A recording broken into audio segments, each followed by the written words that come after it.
Assalamualaikum warahmatullahi wabarakatuh. Halo semuanya, perkenalkan kami dari kelompok 5 dari mata kuliah Statistik Non-Parametrik kelas B Ekonomi Pembangunan Indralaya. Di sini saya Tanggara dengan NIM 01021182227106. Kemudian Kemudian saya Endri Ahmadani dengan NIM 01021182227100.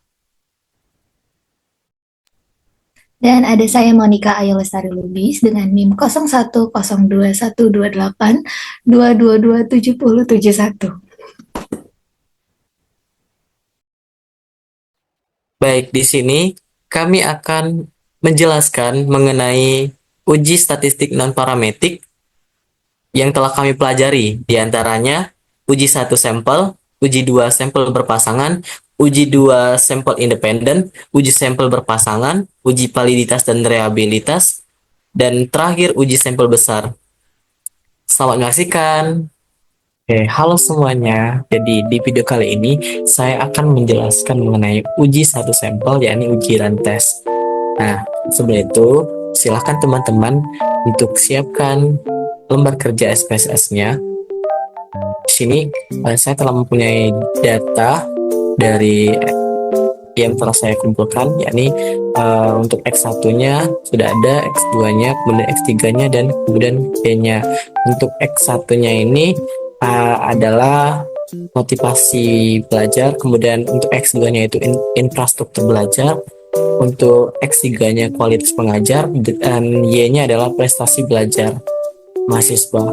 Nah, oke, langsung saja teman-teman kita copy datanya ke aplikasi SPSS. Oke, jadi di sini saya akan copy data yang telah saya kumpulkan tadi. Oke, nah di sini teman-teman bisa edit. Untuk desimalnya kita bikin 0 saja ya teman-teman.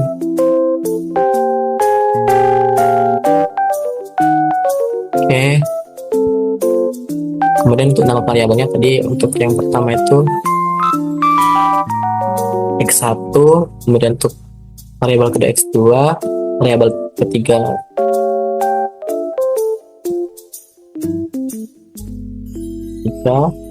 dan yang terakhir adalah Y. Oke. Nah, begini hasilnya teman-teman. Kemudian untuk uji rantes tersendiri, sebelumnya pertama-tama kita harus memunculkan variabel baru. Jadi kita boleh klik regression, kemudian ke linear. Nah, teman-teman bisa masukkan untuk variabel defendantnya itu Y kan. Kemudian untuk di defendantnya itu teman-teman boleh blok X1 sampai X3 dan dimasukkan ke independent. Kemudian di bagian shape ini teman-teman klik unstandarized, kemudian continue dan klik OK. Oke, nah ini teman-teman close aja. Nah, jadi dapatlah variabel baru, yakni variabel res1. Nah, kemudian dari variabel ini nanti kita akan uji rantesnya. Jadi teman-teman bisa klik di non parametric test, kemudian di legasi dialog teman-teman pilih runs. Nah, teman-teman bisa pindahin unstandarized ini ke sini, kemudian klik OK. Nah, sudah muncul kemudian teman-teman hasilnya. Oke. Nah, perlu teman perhatikan bahwa kriteria pengujian rantes itu ketika nilai asymmetric tutelnya itu lebih dari 0,05, maka disimpulkan tidak terjadi gejala autokorelasi.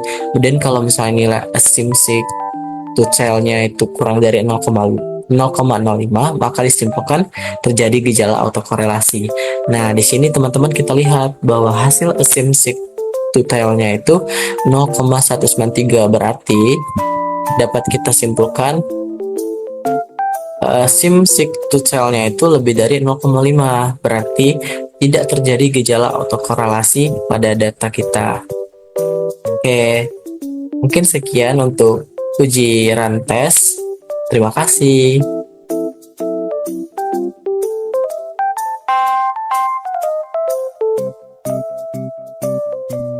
Halo semuanya, bertemu lagi dengan saya Tenggara. Sebelumnya kita sudah mempelajari nih terkait uji satu sampel, terkait uji runs. Nah, kemudian kita akan melanjutkan kembali untuk uji satu sampel yang uji binomial.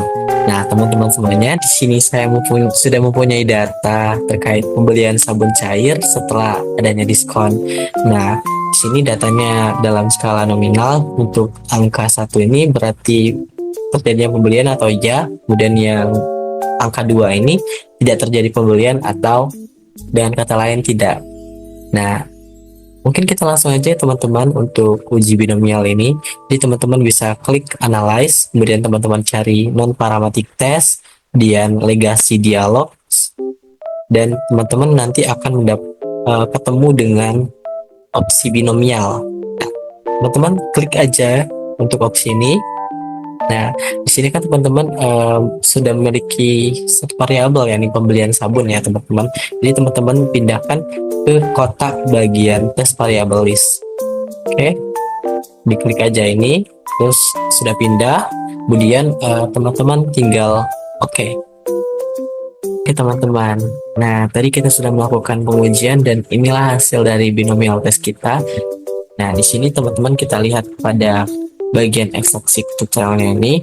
Nah, untuk kriteria pengujian binomial ini, jika nilai x-aksis tutelnya itu kurang dari 0,05, maka peluang pembelian sabun setelah adanya diskon ya atau tidak adalah tidak sama atau adanya perbedaan yang signifikan. Namun jika x-aksis tutelnya itu lebih dari 0,05, maka peluang pembelian sabun setelah adanya diskon ya atau tidak adalah sama atau tidak ada perbedaan yang signifikan. Nah, di sini kita lihat untuk hasil daripada pengujian data kita tadi bahwa x-aksis tutelnya ini adalah sebesar 0,087. Nah, dengan demikian berarti data kita dilihat dari kriteria pengujian binomial tadi bahwa peluang pembelian sabun setelah adanya diskon ya atau tidak adalah sama, atau bisa kita katakan tidak ada perbedaan yang signifikan antara data-data tersebut. Mungkin itu aja teman-teman untuk pengujian binomial ini atau uji binomial test. Terima kasih yang sudah menonton. Sampai jumpa di video berikutnya. Oke, halo semuanya. Sebelumnya kita sudah mempelajari uji dua sampel berpasangan terkait uji Wilkinson. Nah, kali ini kita akan melanjutkan uji berikutnya, yakni uji McNemar. Nah, teman-teman semuanya, di sini saya sudah memiliki data, yakni data terkait pembelian sabun saat diskon dan setelah diskon. Nah, di sini teman-teman bisa lihat untuk satu ini yakni membeli dan nol ini tidak membeli. Mungkin langsung saja teman-teman kita akan menganalisis datanya. Kita klik analyze, kemudian legasi dialog, teman-teman klik to relate sample. Nah, di sini teman-teman tinggal pindahin aja untuk variabel sebelum dan variabel sesudah.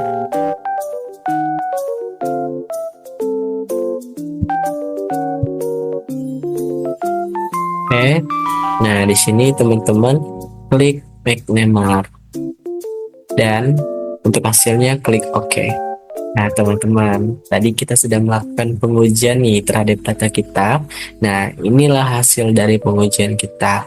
Jadi, perlu kita ketahui teman-teman untuk kriteria penilaian atau pengujiannya ini untuk uji McNemar ini, jika nilai signifikan tucelnya itu kurang dari 0,05, maka ada perbedaan atau pengaruh secara signifikan.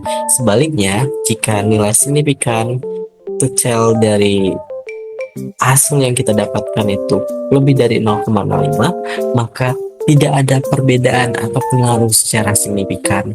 Nah, teman-teman, dapat kita lihat pada hasil perhitungan kita atau hasil analisis dan uji kita.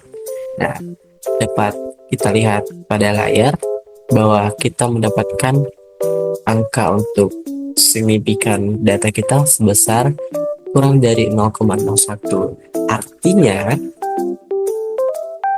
tadi kan kita simpulkan bahwa nilai signifikan yang kurang dari 0,05 itu ada perbedaan atau pengaruh secara signifikan.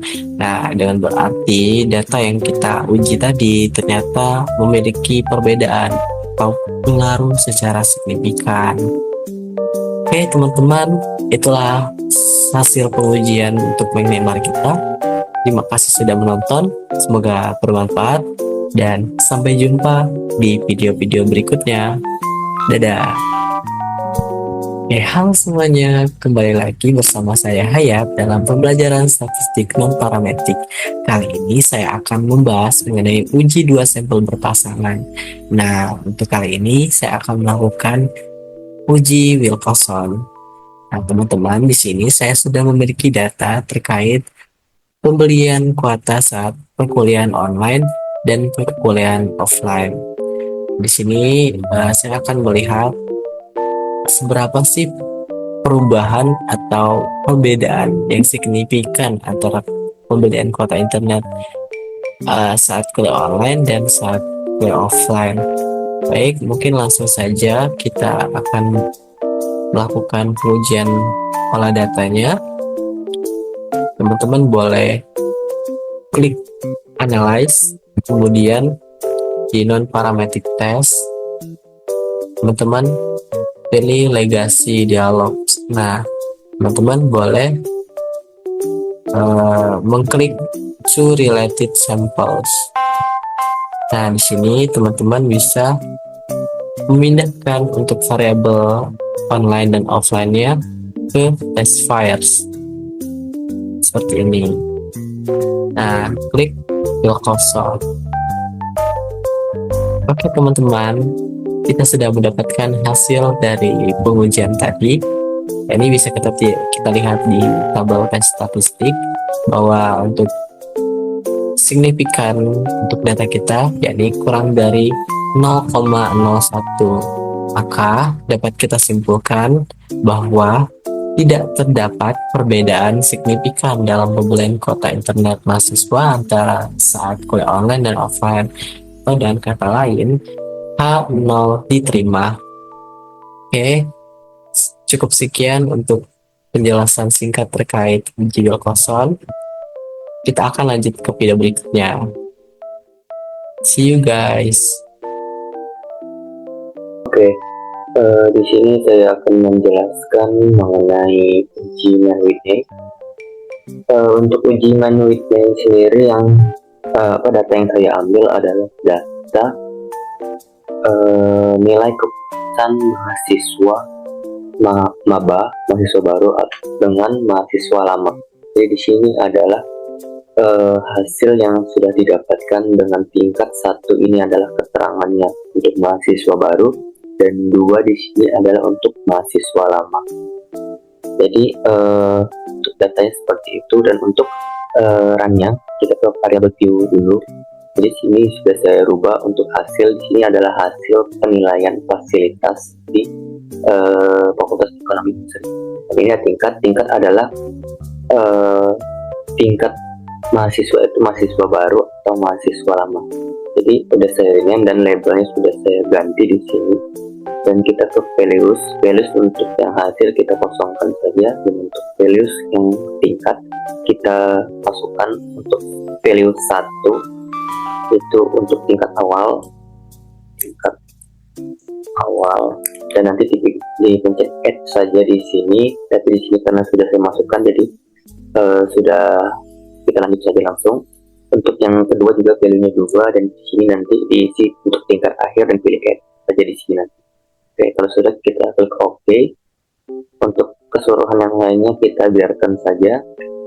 Lanjut kita ke data view. Nah, untuk uji Man Whitney caranya adalah kita ke analyze, lalu ke non parametric test, kita ke legacy dialogs, lalu ke independent sample.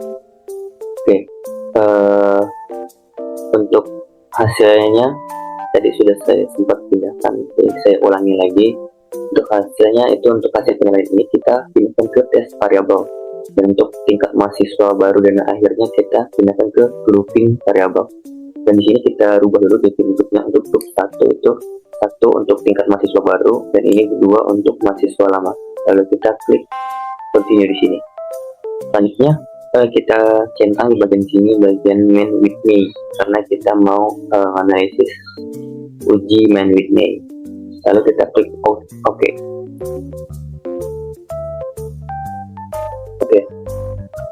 Untuk hasilnya di sini ada asim sig to tell, yang mana untuk hasilnya di sini adalah sebesar 0,01. Mana dalam uji Man Whitney, jika asim sig-nya di bawah 0,05 maka hipotesisnya diterima. Sedangkan jika asim sig to tell-nya itu di atas 0,05 maka hipotesisnya ditolak. Jadi di sini hipotesisnya diterima bahwa ada perbedaan antara mahasiswa baru dan mahasiswa lama dalam menilai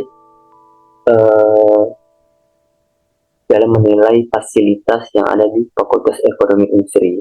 Jadi ini memiliki perbedaan yang signifikan antara mahasiswa baru dan mahasiswa lama dalam menilai fasilitas di Fakultas Ekonomi Unsri. Oke. Selanjutnya kita ke uji yang kedua, yaitu uji normalitas Kolmogorov-Smirnov. Jadi untuk datanya kita pakai data yang tadi untuk uji Man Whitney, yaitu penilaian tingkat penilaian dari fasilitas yang ada di FEU Unsri dari mahasiswa baru dan mahasiswa lama. Jadi di sini adalah sudah terdapat datanya itu mahasiswa baru dan mahasiswa lama. Di sebelah kiri ini adalah untuk mahasiswa barunya, dan di sini adalah untuk mahasiswa lamanya. Jadi di sini terdapat 25 data yang sudah dimasukkan ke SPSS. Oke, kita lanjut untuk ujinya itu kita ke variable view. Di sini kita rubah dulu namanya tadi hasil, lalu untuk yang kedua itu bukan hasil ya, kita ganti jadi mahasiswa baru, mahasiswa B. Di sini mahasiswa L seperti itu. Dan untuk desimal kita ganti jadi 0. Oke. Lalu di label di sini kita kasih keterangan baru saja, dan di sini lama. Oke. Kalau sudah, kita pindah ke data view, lalu untuk ujinya, untuk uji normalitas Kolmogorov, kita ke analysis dulu, terus ke regression, lalu ke linear. Nah di sini kita masukkan variabel mahasiswa barunya ke independent dan lamanya ke dependent.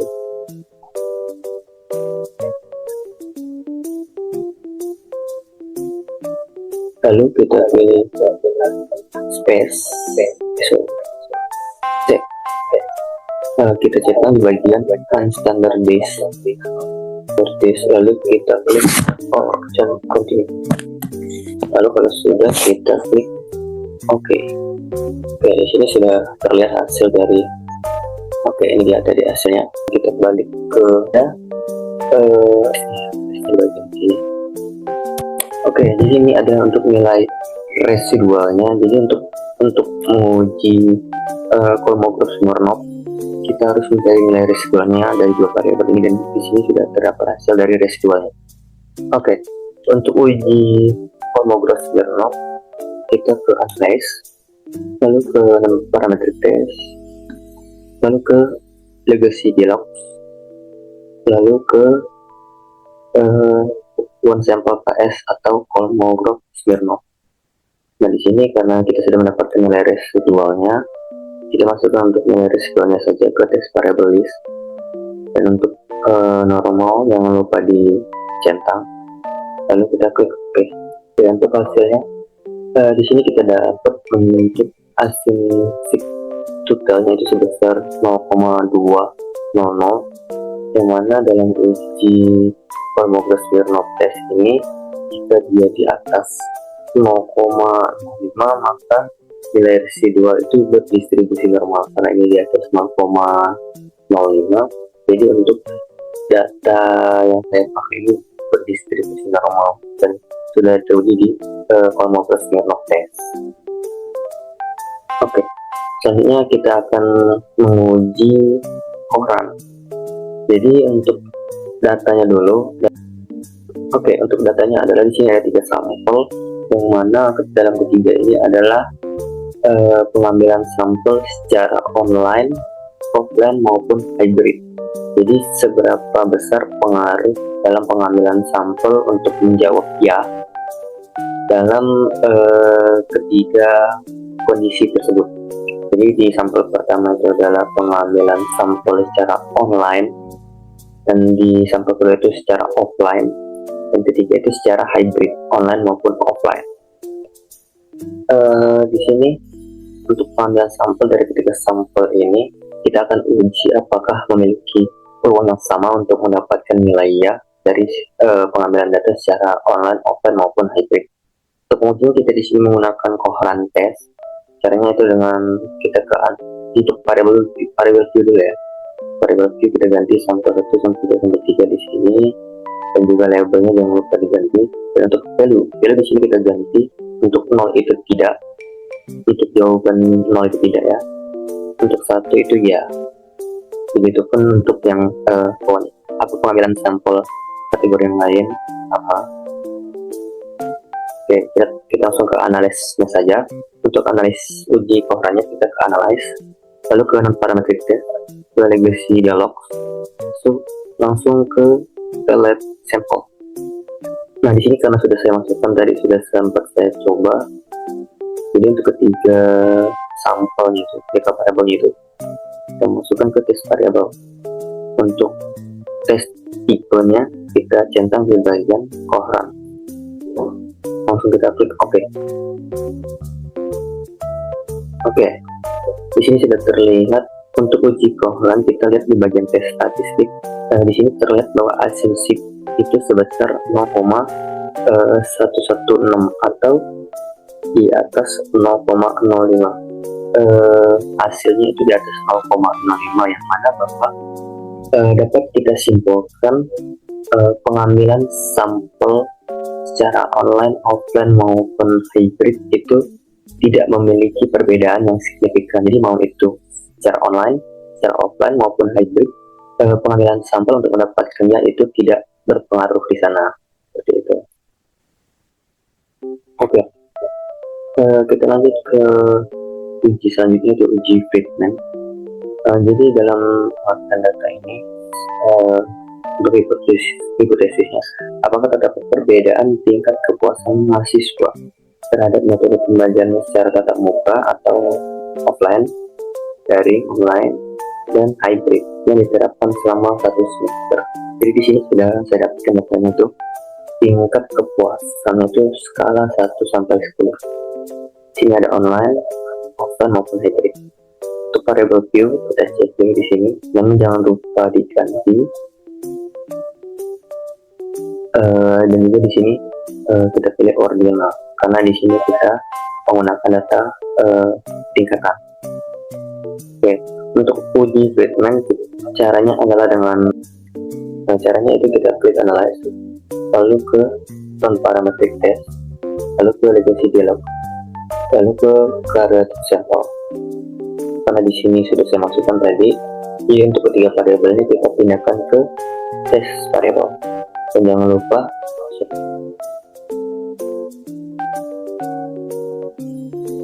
lupa kita centang di bagian treatment-nya, karena untuk uji treatment.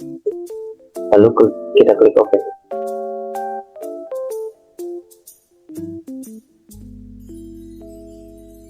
Kita ulang lagi. Caranya itu kita klik analyze, terus non parametric, kita klik legacy dialog, lalu ke create sample.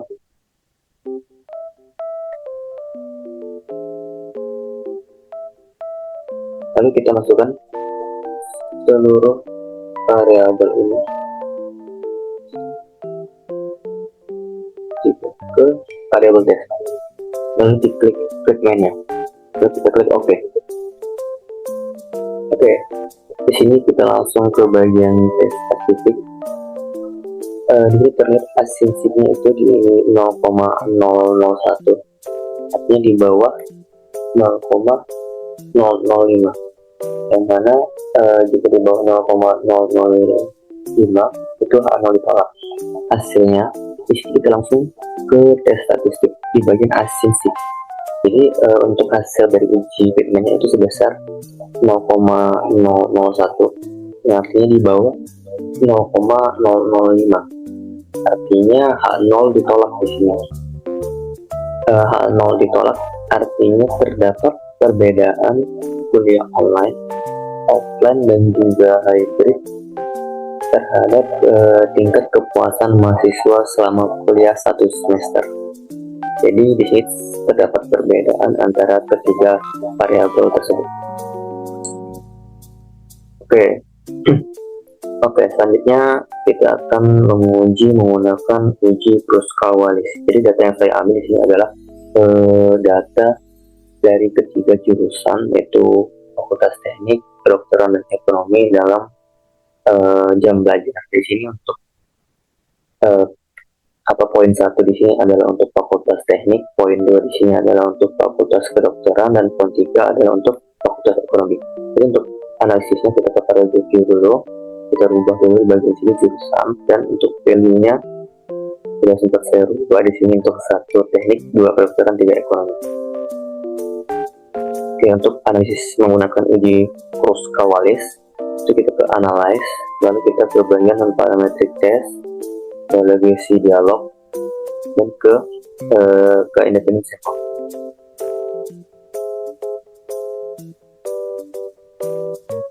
Oke, di bagian bagian grouping variabel kita masukkan jurusan di sini, dan untuk filtering range kita masukkan minimumnya 1 dan maksimumnya 3, karena ada 3 variabel yang kita analisis di sini. Untuk tes variabel kita masukkan variabel jam, karena kita menggunakan Kruskal-Wallis, jadi di sini kita centang di bagian Kruskal-Wallis. Lalu kita klik OK. Hasilnya di sini kita lihat di bagian tes statistik untuk uji Kruskal-Wallis. Di sini terlihat di bagian asin signifikan itu di bawah 0,005 atau sebesar 0,01, yang artinya terdapat perbedaan yang signifikan antara jam belajar dari ketiga fakultas yang analisis, itu teknik, kedokteran, dan juga ekonomi. Baik, di sini saya akan melanjutkan dengan uji validitas dan juga reliabilitas. Oke, jadi yang pertama pastinya kita akan menyiapkan dulu data yang akan kita uji. Di sini saya sudah menyiapkan data dengan 50 sampel ya di Excel ini, dan langsung aja kita ke SPSS. Yang pertama untuk uji validitas dulu ya. Ini kita ke variable view, lalu kita tulis di sini P1, P2, P3, P4, P5, dan juga total. Setelahnya kita ke data, kita kopas seluruh angka-angka ini dari P1 ini sampai ke total ini, kita copy ke SPSS-nya. Nih, kita copy, kita paste. Oke. Langsung aja kita akan uji validitas data ini. Yang pertama kita klik yang analyze, lalu kita klik yang correlate ini dan pilih yang bivariate. Ini semua kita pindahkan, tinggal di Ctrl A, pindahkan dan klik OK. Oke, di sini muncul sudah muncul hasilnya untuk uji validitas. Nah, di uji validitas ini sebuah data itu dapat dikatakan valid apabila nilai R hitung itu lebih besar daripada R tabel. Dan sebaliknya, apabila R hitung itu lebih kecil daripada R tabel, maka data tersebut tidak valid. Nah, di sini kita lihat dulu mana sih R tabel dan mana sih R hitung gitu ya. Yang pertama dari R hitung di sini itu di Pearson correlation ini di bagian total. Jadi 538, 443, lalu 503, 387. Dan untuk menentukan nilai R tabel itu kita nggak bisa asal-asalan, itu sudah ada ketentuannya. Tabel R itu untuk kita bisa dapat melihat langsung ya, tanpa kita harus menghitung lagi. Di sini kita memakai tingkat signifikansi untuk uji dua arah di taraf signifikan yang nomor 48. Untuk taraf signifikansi 0,05 itu adalah 0,2787. Jadi nilai R tabelnya adalah 0,2787. Kita kembali lagi ke output tadi. Di sini sebenarnya kita bisa lihat langsung sih ya hasilnya, apakah valid atau tidak. Kita lihat langsung aja di P1 itu 0,538 itu sudah pasti lebih besar daripada 0,2787. Lalu yang kedua 0,443 ini juga lebih besar daripada 0,2787. Di P3 juga sama, 0,548 itu lebih besar daripada 0,2787, 0,503 itu lebih besar daripada 0,2787, dan juga 0,387 itu lebih besar daripada 0,2787. Maka dari tabel ini dapat dijelaskan bahwa nilai R hitung lebih besar daripada nilai R tabel berdasarkan uji signifikansi 0,05%. Yang artinya data ini adalah valid. Begitu. Oke, langsung aja kita ke uji yang kedua, yaitu uji reliabilitas. Ini kita kembali aja ke SPSS ya. Kita klik yang analyze, lalu kita ke scale dan pilih yang reliability analysis. Ini kita pindahkan yang P1, P2, P3, P4 dan P5 nya aja. Yang totalnya nggak usah. Lalu di sini modelnya pastikan sudah yang alpha. Lalu klik yang OK. Nah, di sini sudah keluar hasilnya. Untuk uji reliabilitas ini, suatu data itu dapat dikatakan reliable apabila Cronbach alfanya itu lebih besar daripada nilai batas. Nah, normalnya nilai batas itu adalah 0,60. Begitu. Di sini kita bisa melihat langsung ya nilai Cronbach alfanya 0,177. Nah, 0,177 ini itu lebih besar daripada 0,60. Maka dari tabel tadi dapat dijelaskan bahwa nilai Cronbach itu lebih besar dari nilai batas. Sehingga data ini adalah reliable. Begitu teman-teman. Oke, kita langsung aja move on ke uji selanjutnya, yaitu adalah uji asumsi klasik, di mana kita bakalan ngelakuin 3 uji. Yang pertama normalitas, multikolinearitas, dan juga heterokedastisitas. Oke, langsung aja. Di sini kita punya 3 variabel. X1-nya ada infrastruktur, lalu X2-nya ada kualitas pengajar, dan juga untuk Y-nya itu ada motivasi. Langsung aja kita ke SPSS, kita tulis di sini X1 Y. Lalu measure-nya ini kita ubah dan langsung aja kita ke data view. Kita Kopas, kita pindahin, kita input data dari Excel ke SPSS. Oke.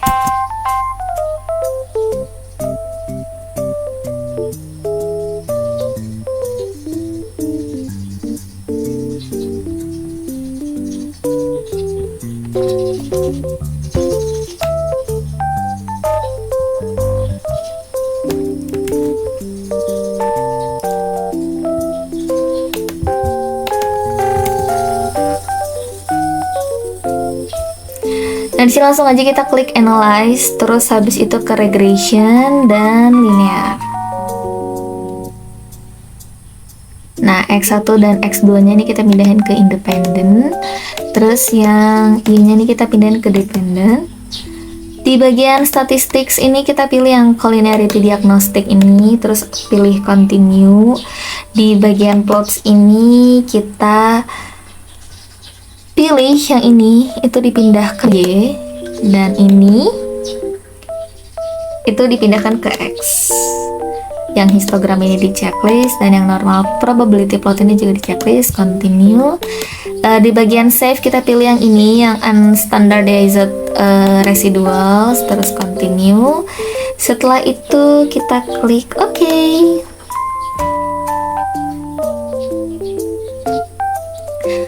Nah, oke, sambil nunggu datanya muncul. Jadi di uji normalitas ini, suatu data itu dikatakan normal apabila nilai tingkat signifikansinya itu lebih besar daripada 0,05, begitupun juga dengan sebaliknya. Nah, kita bisa melihat data ini normal atau enggak itu dari histogram, p-plot, dan juga uji Kolmogorov-Smirnov yang akan kita uji ya nanti. Nah, ini dia hasilnya. Kita scroll aja ke bawah. Nah, kita bakal dari histogram dan juga p-plot dulu ya. Nah, oke, langsung aja buat histogram ini. Kalau untuk histogram ini sebenarnya kayak gampang aja sih. Kalau misalnya dia membentuk suatu cekungan yang cantik gitu ya, membentuk sebuah gunung atau sebuah bukit begitu ya, itu berarti data diasumsikan normal begitu. Tapi kita nggak bisa lihat dari satu asumsi ini doang. Coba kita lihat di p-plot ya. Untuk di plot itu suatu data dapat dikatakan normal apabila titik-titik itu mengikuti garis diagonalnya, dan di sini terlihat bahwa titik-titik itu mengikuti garis diagonalnya ya. Sehingga dapat dikatakan bahwa data berdistribusi normal begitu. Dan yang terakhir kita langsung aja ke uji Kolmogorov-Smirnov. Ini kita ke analyze, ke non parametric test, ke legacy dialogs, terus habis itu ke one sample nov, terus kita pindahin yang ini aja, yang unstandardized ini, terus kita klik OK. Nah, ini langsung ada muncul.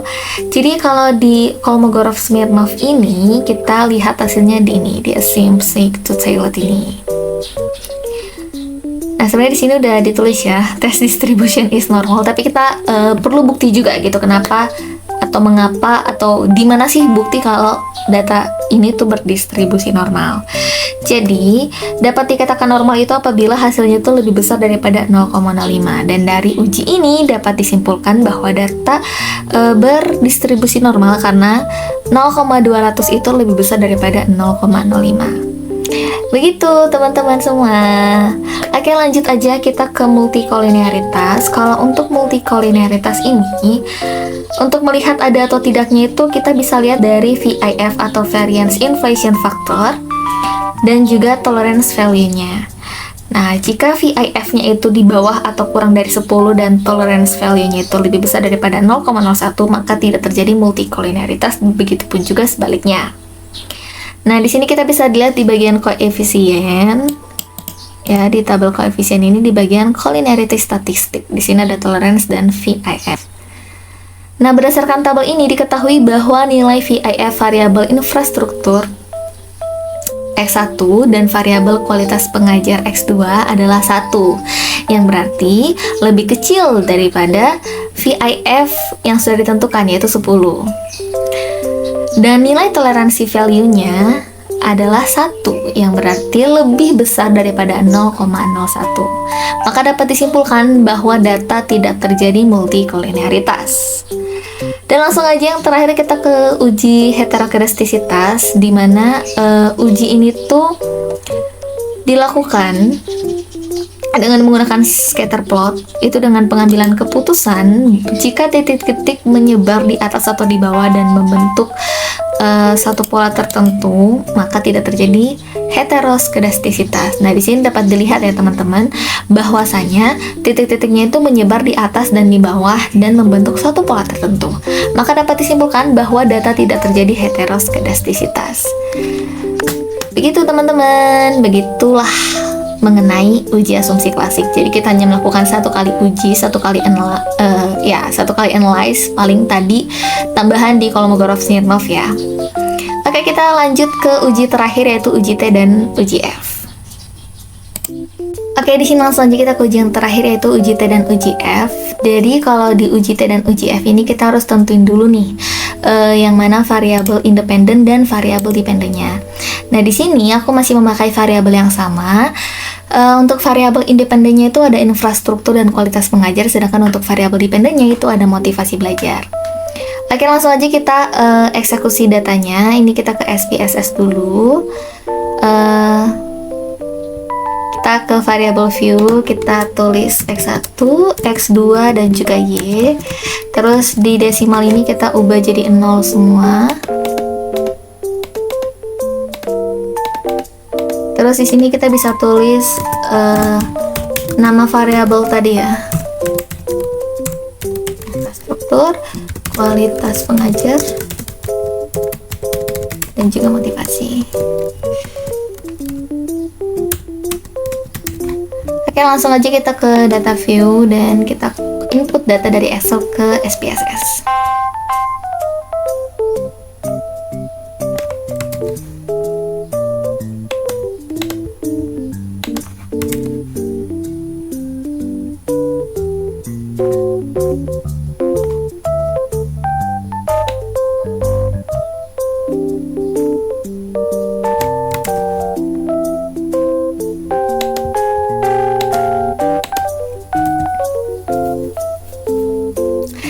Ini dia datanya udah ke input semua, langsung aja kita eksekusi ya. Ini kita ke analyze, terus kita ke regression linear, terus yang infrastrukturnya kita pindahin ke independen, kualitas pengajarnya juga, motivasinya kita pindahin ke dependen, terus kita oke. Nah, di sini ada beberapa hasil ya, kita bahas singkat aja. Jadi untuk variabel enter ini untuk melihat variabel yang kita gunakan, kalau model summary ini untuk melihat koefisien determinasinya, itu di R-square. Terus kalau untuk ANOVA ini untuk melihat uji F yang nanti akan kita lihat, dan yang koefisien ini untuk melihat uji T. Jadi langsung aja kita ke uji T dulu. Jadi untuk dasar pengambilan keputusan itu dilihat dari nilai signifikasi dan juga nilai T hitung yang dibandingkan dengan T tabel. Untuk nilai signifikansinya, kalau dia tuh lebih kecil daripada 0,05, berarti terdapat pengaruh variabel X terhadap variabel Y. Begitupun juga dengan sebaliknya. Di sini, nilai signifikasinya itu adalah 0,778. Ini berarti lebih besar ya daripada 0,05, sehingga dapat disimpulkan bahwa tidak terdapat pengaruh infrastruktur terhadap motivasi belajar. Untuk di kualitas pengajar juga sama, 0,439 ini lebih besar daripada 0,05, maka dapat disimpulkan bahwa tidak terdapat pengaruh kualitas pengajar terhadap motivasi belajar. Untuk T ini, untuk T tabel dan T hitung ini sebenarnya untuk T tabel itu ada tabelnya sendiri. Tadi aku udah searching, cuman karena laptopnya nge-lag banget, jadi mungkin aku sebutin aja ya. Untuk T tabelnya itu didapat dari populasi dikurangi dengan 3, karena ceritanya di sini tuh variabel yang kita gunakan kan 3 ya. Jadi 50 kurang 3 itu adalah 47, sehingga didapat nilai T tabel adalah 2,01. Di sini 0,283 ini itu lebih kecil daripada 2,01, maka dapat disimpulkan bahwa tidak terdapat pengaruh variabel infrastruktur terhadap motivasi belajar. Di kualitas pengajar juga sama, 0,780 ini lebih kecil daripada 2,01, sehingga tidak terdapat pengaruh kualitas pengajar terhadap motivasi belajar. Oke, langsung aja kita ke uji F.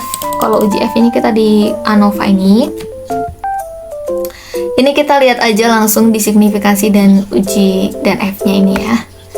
Jadi sama juga, ini dasar pengambilan keputusannya itu dari signifikasi dan uji F. Sama juga, kalau misalnya lebih kecil daripada 0,05 itu berarti secara simultan ya, secara bersamaan gitu. Jadi kedua variabel independen tadi itu berarti tidak, berarti memiliki pengaruh yang signifikan terhadap variabel dependennya. Itu kalau nilai signifikasinya tuh lebih kecil daripada 0,05 gitu.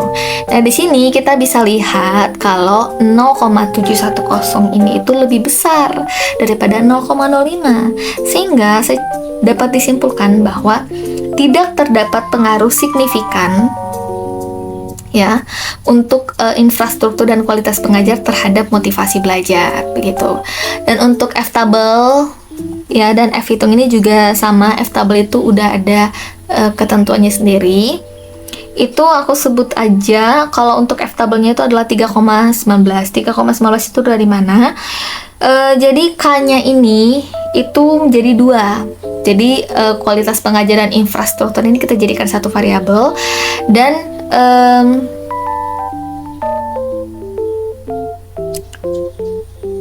dia tuh mempengaruhi si Y-nya gitu. Jadi dua variabel aja kan yang dipakai, sehingga 50 dikurangi 2 itu adalah 48. Dan dengan DF 48 dan taraf signifikansi 0,05 itu udah dapat nilai F tabel sebesar 3,19. Nah, di sini dapat terlihat bahwa 0,345 ini lebih kecil daripada 3,19. F hitungnya itu lebih kecil daripada F tabel, maka dapat disimpulkan bahwa secara simultan itu tidak terdapat pengaruh variabel infrastruktur dan kualitas pengajar terhadap motivasi belajar. Begitu teman-teman, semoga dapat dipahami. Sekian dari saya, terima kasih. Baik, demikianlah penjelasan kami terkait uji sampel statistik non-parametrik. Semoga video kami bisa bermanfaat untuk teman-teman semua. Terima kasih. Jangan lupa like dan subscribe. Dadah.